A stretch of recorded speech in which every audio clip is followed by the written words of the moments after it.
Nunca debemos de olvidar en este proceso que hoy en día las guerras son mediáticas, son en buena medida mediáticas, que los golpes de Estado en buena medida son mediáticas. No debemos olvidar además que los Estados Unidos ha impulsado estas estrategias de golpes blandos y de golpes de cuarta generación desde hace ya varias décadas y que además estamos enfrentando a un gobierno en crisis en los Estados Unidos y que ha reforzado este tipo de estrategias en todas partes. Trump parece como loco, ¿no? Pero es claramente un hombre que está en guerra contra el mundo. Pero Trump es una cosa y otra cosa es el aparato de Estados Unidos. Ese aparato que está conformado por instituciones muy sólidas y que son instituciones que buscan apuntalar a un imperio, que tienen ya muy aprendido todo el andamiaje y las lógicas de estas guerras de cuarta generación, de estas guerras mediáticas. No se nos puede olvidar bajo ningún concepto, además, que desde enero del 2024, previo a la campaña presidencial de aquel año, hubo una embestida formal, además muy estructurada, que vino directamente de los centros de poder. En Estados Unidos, ProPublica y Tim Golden publicaron un artículo que tenía los mismos contenidos y lo mismo hizo Anabel Hernández desde la Deutsche Welle. Digo, o es un caso para los estudios paranormales de cómo de repente tres personajes en lugares distintos escribieron básicamente lo mismo, o bien estamos realmente ante una conjura, ¿no? Ante un intento de establecer una narrativa con finalidades políticas muy claras. Yo tiendo a pensar que es lo segundo, ¿no? Es decir, a mí no, yo no creo en los fenómenos paranormales, sí creo en que estas gentes se ponen de acuerdo y conforman. Son muchos los capítulos de esta historia que hemos vivido y es curioso porque alguna ocasión nos preguntamos, ¿por qué mantienen esta narrativa si no les ha funcionado? Pues es que la mantienen porque de repente encuentran algo que les funciona y ya tienen una narrativa de largo plazo muy armada, muy estructurada, y entonces eso embona en esa narrativa. Entonces, ¿ves? Sí decíamos que Andrés era un narcopresidente y con esto se está comprobando, etcétera, etcétera, etcétera, ¿no? Entonces, este es el contexto en el que nunca debemos de perder de vista cuando hacemos análisis de medios y cuando estamos debatiendo los temas que nos ponen sobre la mesa los grandes consorcios masivos de comunicación. No se nos puede olvidar la agresividad en crescendo que ha tenido la administración de Donald Trump en contra de México. Está, por supuesto, que la política migratoria, está, por supuesto, la amenaza de los aranceles y las sucesivas amenazas, lo que hicieron con el ganado, lo que han querido hacer con el acero, toda una serie de provocaciones que han estado lanzándole a México desde hace tiempo. No se nos olvide que Kristi Naum acusó a Claudia de haber promovido la violencia en Los Ángeles hace poco, que Pam Bondi acusó sin pruebas a los migrantes mexicanos de llevar el fentanilo a los Estados Unidos. Bueno, y ahora, dentro de este proceso, dentro de esta narrativa, se da el caso de la barredora de Tabasco y nos lo presentan así como, claro, ya ven, todos los millones de bots que decíamos que es un narcogobierno, aquí está la prueba, teníamos la razón, etcétera, etcétera. Primero, yo sí creo que Morena no puede permitir la impunidad, Morena no puede permitir no puede permitir la traición y se tiene que castigar a quien haya incurrido en delitos por omisión o por comisión y ahí sí tope donde tope. Tenemos que revisar a fondo el caso. Inmediatamente trataron de establecer un paralelo entre el Genaro García Luna y Hernán Bermúdez Requena. Hicieron ese trabajo muy rápidamente. Y efectivamente hay varios paralelos. Es un jefe de seguridad que tiene, que está operando, que fue nombrado por un político y que el político dice que no se entera de todo esto, etcétera. Pero pues hay diferencias de fondo que son muy importantes. La primera, y a mí me parece que esto hay que recalcarlo siempre, es que cuando Felipe Calderón nombra a Genaro García Luna, ya se sabía mucho de la historia de García Luna y hubo gente que fue a decirle a Felipe Calderón que García Luna estaba metido en el narco, entre ellos Luis Herrera Valles y Ángeles de Aguajare. A los dos los meten a la cárcel. A los dos los meten a la cárcel. Es un caso así muy claro. Y cuando termina su mandato Felipe Calderón, el sistema sigue encubriendo a Genaro García Luna, y no solamente lo sigue encubriendo, sino que le sigue dando contratos y se sigue haciendo ricos, y él se va a establecer incluso en los Estados Unidos, donde establece negocios y tiene una vida de lujos. Esto lo sabemos, con coches así de élite, Bentleys y MGs y coches así de super lujo y grandes negocios, y es cobijado, entre otras cosas, por el gobierno norteamericano. Al parecer hay un quiebre en un momento dado. Entiendo que hay sectores del gobierno norteamericano que se sienten traicionados por García Luna, y entonces le hacen el proceso. Y no cuesta ningún trabajo, además, armar todo el caso para demostrar que García Luna efectivamente sí estaba metido en el narcotráfico. En el caso de la barredora, la única prueba que va en ese sentido es que hubo una filtración de Wikileaks que hablaba de que Bermúdez Requena tenía problemas con sectores del crimen organizado. Pero no es lo mismo una filtración de Wikileaks, que además fue sacada de un hackeo indiscriminado a materiales de la Sedena, ¿no? No sabemos qué hizo la Sedena con esos materiales, no sabemos si le informó o no le informó a las autoridades pertinentes en su momento. Es decir, las diferencias son muy importantes. Y hay una diferencia que a mí me parece sustancial, que es que en el caso de la barredora, quien hace la denuncia es gente de la Cuarta Transformación. Es precisamente Javier May, actual gobernador de Tabasco, que está haciendo un trabajo muy importante para combatir al crimen organizado, y él es el que hace la denuncia. Esta diferencia es sustancial. Hay que decir, y esto me parece además muy importante, que efectivamente Claudia Sheinbaum hizo un trabajo muy serio en materia de combate al crimen organizado cuando fue jefa de gobierno de la Ciudad de México, y que hoy en día se sigue haciendo un trabajo muy serio en materia de combate al crimen organizado a nivel federal. Omar García Harfuch, Claudia, están haciendo un trabajo muy importante para abatir la criminalidad, y se están logrando resultados importantes. Y hay dos estados en los cuales el combate al crimen organizado está teniendo resultados muy notables.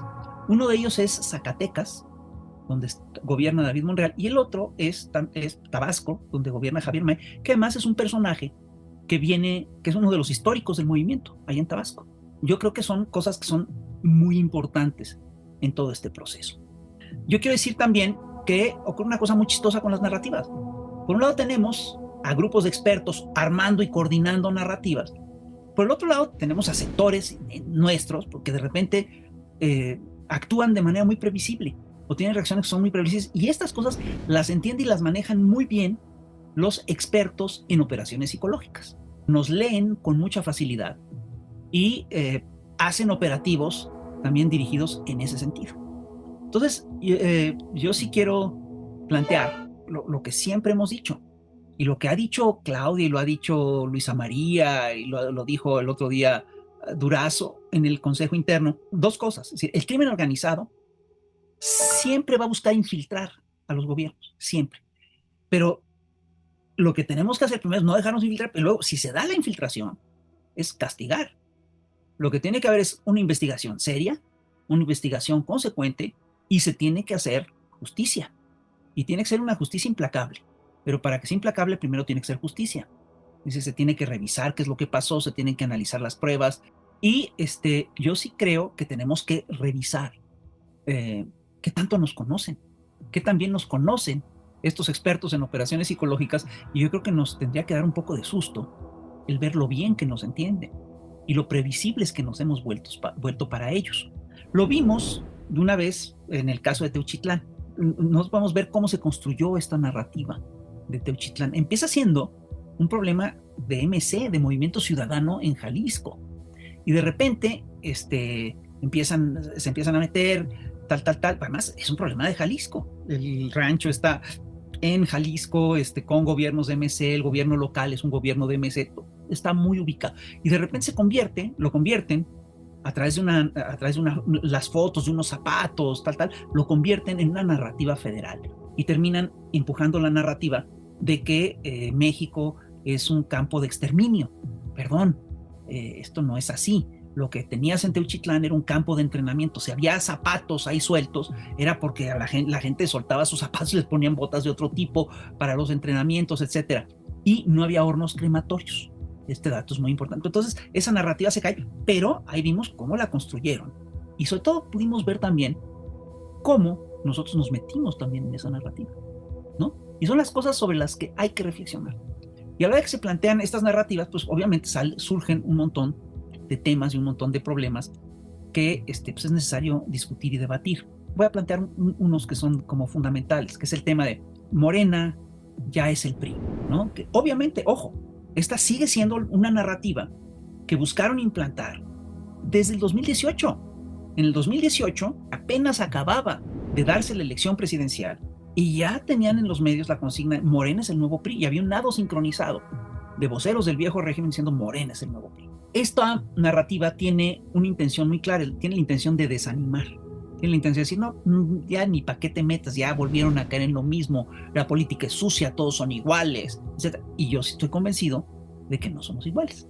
Yo sí estoy convencido de que hay diferencias notables entre solapar a un delincuente y acusarlo y perseguirlo. Bermúdez Requena, perdón, está fuera del país porque lo persigue el actual gobierno, ¿no? Y se da la fuga, y obviamente eso pues suena pésimo, ¿no? O sea, a mí sí me obliga a pensar que eso está muy sucio.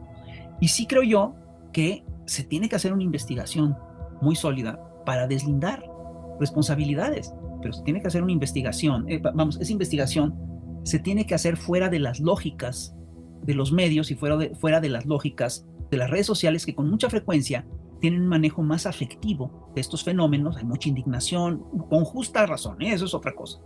Pero los procesos legales pues, tienen que ser procesos de justicia y se tienen que trabajar con mucha seriedad, ¿no? Entonces yo sí creo que son cosas que tenemos que ir trabajando poco a poco y tenemos que aprender, primero, que estamos bajo ataque constante y que este ataque es mediático.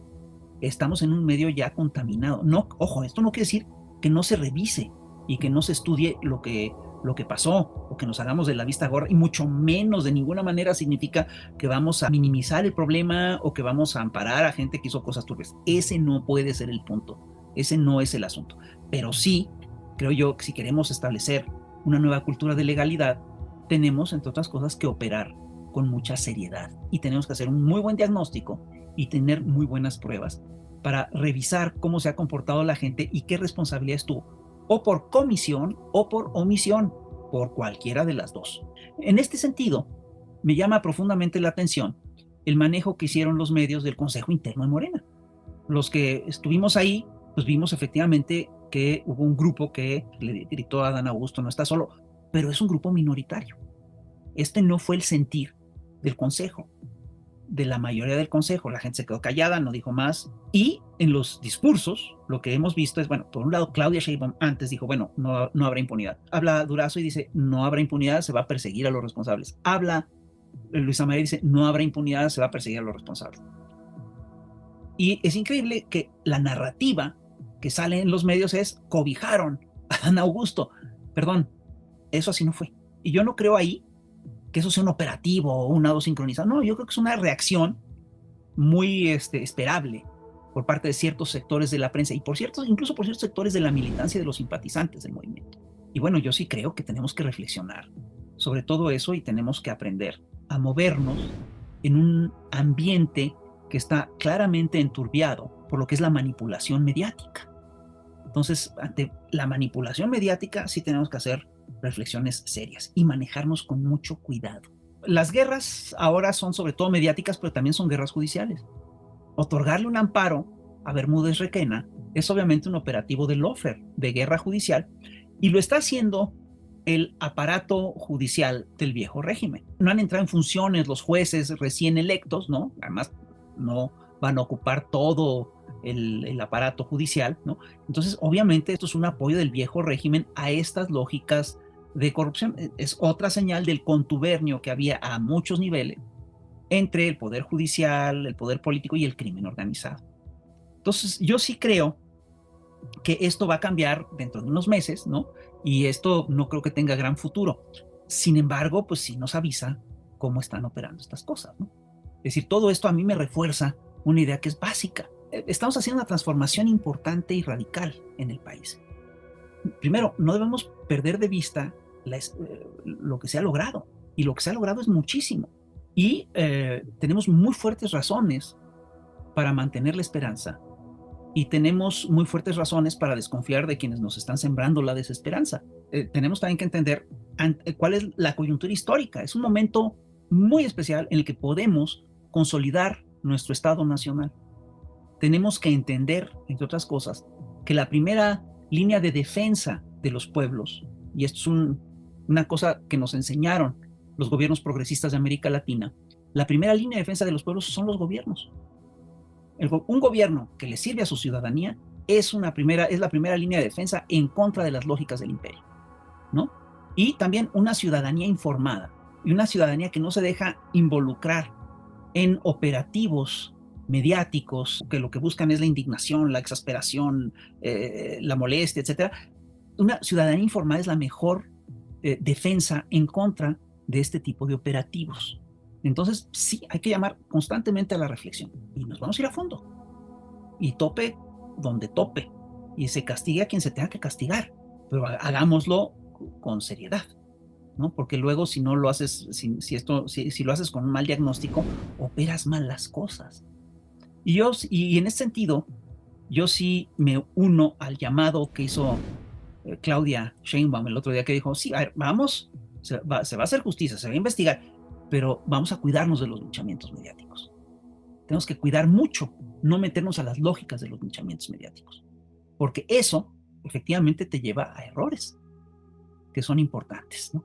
Entonces, bueno, vamos a tener todo el cuidado que se tenga que tener, ¿no? Y vamos a hacer, vamos a hacer un buen diagnóstico. Pues fíjate, seguimos operando con lógicas del viejo régimen. No solamente los políticos siguen teniendo las mañas que tenían en el viejo régimen, no solamente el crimen organizado sigue teniendo las mismas mañas que tenían el viejo régimen, los medios lo siguen haciendo, los jueces lo siguen haciendo y nosotros también. Eso es algo que tenemos que aprender como movimiento. Es muy común que la gente se deje llevar por la indignación, que se deje llevar por el enojo, que se deje llevar incluso por viejos prejuicios. Y es muy curioso, les voy a comentar esto. De repente, quien incita a estas cosas son actores que ni siquiera están en el movimiento, ¿no? Y que de repente resulta que son los grandes guardianes del movimiento cuando ellos no hicieron el movimiento. ¿De qué me estás hablando? ¿No? Entonces, todas estas cosas las tenemos que revisar y las tenemos que cuidar. Tenemos, entre otras cosas, el deber, no sé, no sé si decir histórico o el deber ético, decir, ¿sabes qué? Vamos a cuidar todos estos procesos, vamos a cuidarlos bien, vamos a procurar hacer un trabajo serio como ciudadanos, como movimiento. No nos dejemos emboletar en narrativas que nos implantan de fuera, que son muy mañosas, y cuidemos lo que tenemos, que es muy importante. Eso es lo que yo creo que tendríamos que hacer.